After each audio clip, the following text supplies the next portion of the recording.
basically examine like how people who have a transactional view versus people who have a communal view, like how gratitude impacts them. Because, if people who are more transactional, like they might think more in terms of what is the value of this favor that this person has done to me, and I need to reciprocate with something of similar value.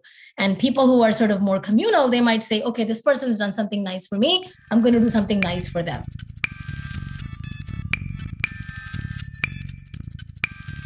Hello and welcome to the Fourth Space podcast. This conversation stems from an ongoing research project by doctoral candidate in marketing Tanya Singh, and her work investigating the role that gratitude plays in our lives and whether or not it always has a positive impact. She joins philosopher Dr. Jing Iris Hu and doctoral candidate in experimental psychology Alexa Ruel to examine how the ideas, expectations, and rituals of gratitude can both influence us and have some unexpected effects. This conversation was recorded live as part of Tanya's residency as a Concordia Public Scholar here at Fourth Space. Thanks for listening. And we would like to begin by acknowledging that Fourth Space and Concordia University are located on unceded Indigenous lands. The Kayunkahaga Nation is recognized as custodians of the lands and waters on which we gather. And Tchagé, Montreal, is historically known as a gathering place for many First Nations. We respect the continued connections with the past, the present, and the future in our ongoing relationships with Indigenous and other peoples within the Montreal community. We basically wanted to ask this question of, whether resource scarcity can interact with this sort of reciprocity that results from gratitude. And basically the idea would be that if you are feeling sort of constrained resource-wise, so if you're financially constrained or time constrained, and then someone, lends you their time or lends you their money, you might, because of this act of gratitude, feel this need to reciprocate. And because your resources are already constrained, this might actually have a negative impact on your overall well-being, because you might feel like you are not in a position to reciprocate, and this might make you feel worse or make you feel like your resources are even more scarce. And so basically this is the kernel of the idea or the project that we are sort of working on currently. And we have some preliminary findings to suggest that gratitude can have negative consequences, especially for those who are already experiencing resource scarcity. So I've sort of explained to you what, my sort of interest in gratitude is, or how I came to gratitude, but I'd love to hear from Jing and also from Alexa, how they perceive gratitude and what kinds of roles they think gratitude plays in our society, and other moral emotions like gratitude play in our society. So I guess maybe I'll throw a question at Alexa first. What do we know about the cognitive basis of gratitude? I mean, do we know what areas of the brain sort of fire when gratitude is being experienced? What do we know about that? Yeah, in psychology, gratitude it's a very complex concept, right? So I did some little research on it to find out how much do we really know about what gratitude is, and how is this touching on other psychological concepts. And what I found is that it's so complex that we're just starting to really understand the breadth of what gratitude involves at the psychological level. And it involves everything from like understanding basic emotion, empathy, to value judgment. So like, what is this worth? Can I return that worth? To other concepts like moral cognition. And when we look at what is happening at the neural level, so using things like fMRI, so magnetic imaging, we can really start to see, well, which areas of the brain are involved in when someone expresses or feels gratitude, and what does that mean for the concepts that we're touching on when someone feels grateful for something. So it's very, very complex. We can maybe dive into a little more of this later during the talk, but it goes from everything from like a basic recognition of emotion to this deeper process of deciding what the value is of something, and then what you're going to do about what you've received and how you feel about that. But there's a lot, but also a little when it comes to understanding gratitude from a psychological angle. So in philosophy, a lot of times we talk about it in a more fundamental and abstract way, right? So the good thing is that now we understand that, I'll start from the limitation, right? The limitation is that in philosophy, maybe we don't have a very hands-on understanding of, sometimes we see, gratitude fails to motivate something, then it's very easy for us to say, hey, maybe it's not a reliable motivator. Or when we say, hey, gratitude is really, really important, but we can't really put a number to it of how important it is. But I think what philosophy is really great at doing, what ethics really great at doing, is that it really highlights the complexity of the whole phenomenon of gratitude and altruism and empathy. And especially like when you were mentioning the downstream reciprocity, right? So someone helps me, I don't think much of it, and many years later, I find myself to see someone else in a situation that I was in a few years before, and I help that person. So sort of like a bank that something was stored in me, and later on I were able to kind of repay. But that kind of repay is, on one hand, we all know it's a real and meaningful reaction. It can be really strong, and we are very familiar with it. But it's not reliable in the sense that we can't measure it in a lab setting. We can't say, hey, let's gather 10 people and then 20 years later and have them report back if this one instant when we gave them $100 each had any positive effect, right? So, and also I think there's one other thing is precisely the temporal limitation, which is very important in long-term emotions like gratitude or empathy. It can have a very, very long-term effect in shaping this person's character, in shaping this person's behavior down the road, instead of having an immediate effect.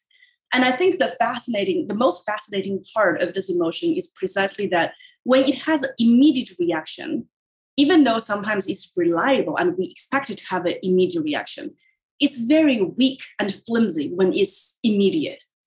And then when it becomes a strong motivator, it's precisely when it's working in this mysterious and long-term way that it gets us, then it changes us and shapes us. Then it has a very dramatic effect.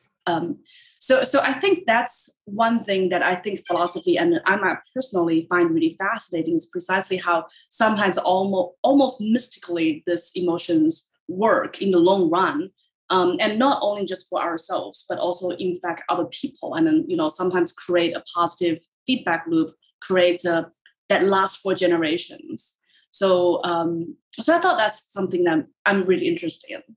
So speaking of your project, so I'm actually really curious if it's kind of individual based, or do you also measure like in-group effects of a group of individuals if they feel grateful? Is that going to change their behavior or is that going to have much effect for them as a group, as a community versus individuals? So that's a great point. I mean, at this level, we've only done like a couple of studies and it's very preliminary. And we've just done studies, where we have individuals as subjects. And we use a very standard gratitude manipulation, which is we ask them to list 3 things that they're grateful for. And then we prime scarcity, and then we sort of measure their, how indebted they feel and how sort of, reciprocal they feel and stuff, and how they perceive their resources. And what we find is that basically people who experience resource scarcity, when they experience gratitude, they actually perceive their resources to be even more scarce. So these are sort of, findings so far. But it would be really interesting. And maybe I'm approaching it from a slightly different perspective than what you said, Jing, but what we've been thinking about is sort of people tend to think of their relationships as either communal or transactional. And so some people have this sense that, they don't really keep this mental account of, like I spent $20 on lunch and then this person spent $30 on lunch, so I owe them $10. Some people have a very transactional view of their relationships. And some people have this very communal sort of view, like, it's okay if I spend like $10 more, and it's okay if like this person spends $5 less, it doesn't matter to them. Like these sort of small discrepancies don't really register. And so we want to basically examine like how people who have a transactional view versus people who have a communal view, like how gratitude impacts them. Because assuming that people who have, if people who are more transactional, like they might think more in terms of, I have to what is the value of this favor that this person has done to me? And I need to reciprocate with something of similar value. And people who are sort of more communal, they might say, okay, this person's done something nice for me. I'm going to do something nice for them, right? It just, the value of the favor doesn't really matter, but just like the actual act or the thought, it's the thought that counts, right? It's that kind of mindset. So I don't know if that's what you were referring to, or were you referring to something else when you talked about in-group versus individual? I thought that was really interesting that, the two mindset would change how we perceive gratitude.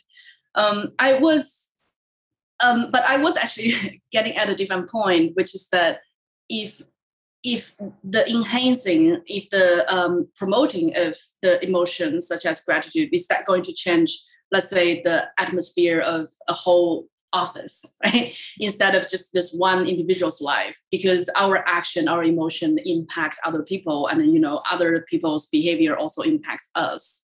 So I wonder if that's something that will be looked at. I mean, not as part of my project, but I mean, anecdotally, we do have, there are businesses, and most businesses have like an employee of the month or like, employee of the week, and that kind of appreciation kind of intervention. And I mean, I guess you could do some sort of quasi like natural experiment where like you compare businesses which have those interventions and businesses that don't have those interventions, and basically compare and see like if there's a difference in morale or like mood or, just overall sort of, because it might also lead to competition, right? Like we are competitive as humans. And so if there's this competition to be employee of the month or employee of the week, then it can also lead to, like maybe the opposite effect, right? Like maybe it sort of leads people to become more competitive and less sort of friendly and more cutthroat. And so that would be really cool actually to see, maybe another sort of, group effect of gratitude, or having these sort of appreciation kind of based interventions could also have, unexpected negative impacts. So yeah, thank you for bringing that up. I didn't even consider that angle, but that angle is really cool.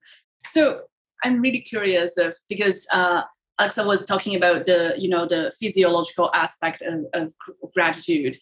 I'm curious, like what causes, what in your study or in your understanding, what do you think would cause gratitude or that feeling, and then also, do you think there is a specific or general formula for that? Or do you think that's just a very, personal, whoever, people will be grateful for whatever they are grateful of? So I'm really curious of that. I don't know if there is like a formula or a specific way of conceptualizing what really is like behind the scenes when someone feels grateful or feels gratitude.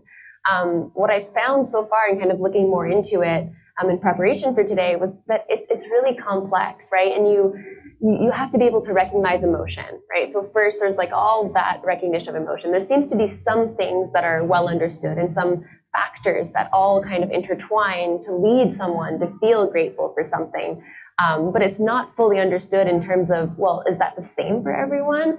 Is it different based on cultural or upbringing? And that is something I keep bringing up because when I did the research in children, right, I was really curious, like, what is it in children? Like, why don't they feel grateful the same way younger adults do? And why does it change again in older adulthood? Again, lifespan researcher. And a lot of the work in children was really based in their environment or their cultural background. So there's studies like gratefulness in children in the US, gratefulness in children in Guatemala, gratefulness, and there's all these, like it's very specific by region or by culture.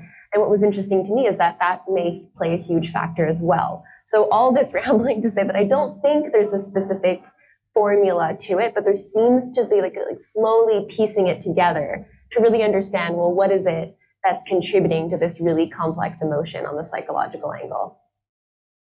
Can you name a few of the factors that would contribute to it? Something like a person receives something, right? So that's probably one part of it, that some kind of perceived gain from, another party who maybe intentionally, maybe unintentionally have, benefited the other. Yeah, I think if we're talking about like a gift giving context that elicits gratitude, there would be kind of that gift or that gain on the behalf of the receiver, right? So I've gained something. I've recognized that I've gained something, then I have an emotional reaction to that, right? Which, takes for granted that there's an emotional maturity or an emotional understanding, right? On the behalf of the receiver. So when you think of very young children, they might not fully understand what it is they're feeling yet if they don't have that developed. And then you can think of, okay, now that that's passed, there's all this, moral cognition. So like, I've received this person's gift. Well, what does that mean? And what do I do next? And then there's this whole deliberation process of the value. So, okay, well, what is it they gave me? Is it worth a lot? Is it not worth a lot? How much did I return in terms of either material or time or, in any way back to this person? So there's all these kind of little pieces, and they all rely on a certain amount of development. So even just one of the big factors I found really interesting that contributes to this, I found was theory of mind. So this ability to understand that what I know, not everyone else knows. What I have, not everyone else has. And that makes total sense that it would be involved in being grateful, right? I know that maybe not everyone has a roof over their head. Well, I'm grateful that I do. And maybe I always did, right? It's not because I eventually didn't have a roof over my head that I can express or feel gratitude or grateful for having that. So I think those are all these little pieces that come together. And then because these different cognitive developmental abilities change from childhood to young adulthood to older adulthood, then we can see how that might affect gratitude or how it's expressed as well. One point in the last exchange that I noticed that was really, really of interest to me is the bodily aspect of gratitude that Tanya had just mentioned. Because a lot of times it's not just simply writing the words or uttering the words. A lot of times, in different cultures, showing gratitude is coupled with all kinds of bodily posture and specific manners, specific rituals, right? You thank someone, by having different gestures, right? In East Asian cultures, in Indian cultures, in different cultures. And I think even though the gestures and the bodily postures are not the same, but there's a sense of, you signaling that you are willing to take a lower position than the other person, right? So even if I'm taller, I want to bow down a little bit to show that I let you take the taller space in this room. So there is some kind of like yielding, like gesture that's going on there. So I think to signal that we are experiencing, we're acknowledging something that has done to us. So, and I think that's one thing I mentioned in our pre-podcast discussion as well, which is the bodily aspect.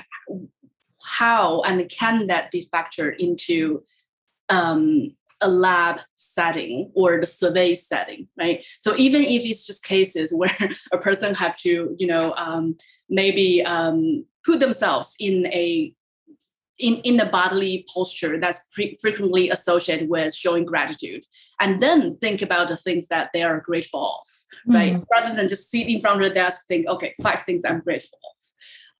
No, that's very interesting, Jing. I mean, it's really interesting that you bring up, because in Indian culture, there is this, there is this bowing and there is this sort of, and I think in sort of Chinese culture as well, there is this bowing and there's this sort of acknowledgement that, and I wonder like what you think of that, right? Like, because, to me, it's like, it almost signals like an indebtedness, right? Like, I'm indebted to you, like you've done something good for me.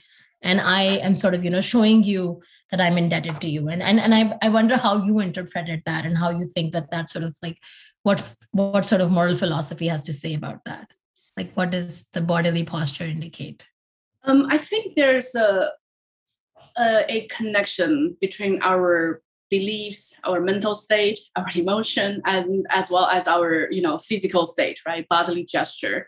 So obviously, in empirical study, you're familiar with that.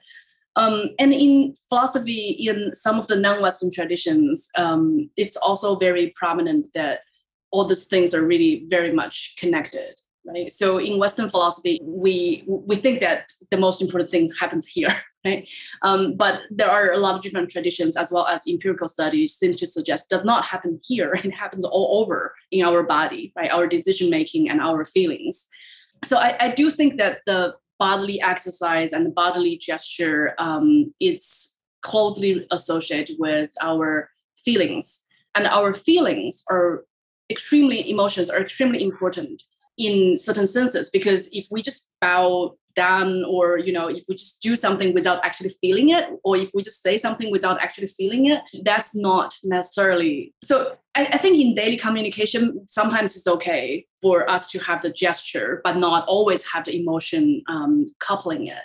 But ideally, at least in some circumstances, they are all supposed to be there, so they can mutually, enforce each other, because they are supposed to be there together. So I think it's a very important area to look into, and it is something that a lot of times the theorists would neglect, that the bodily aspect of the value of a practice.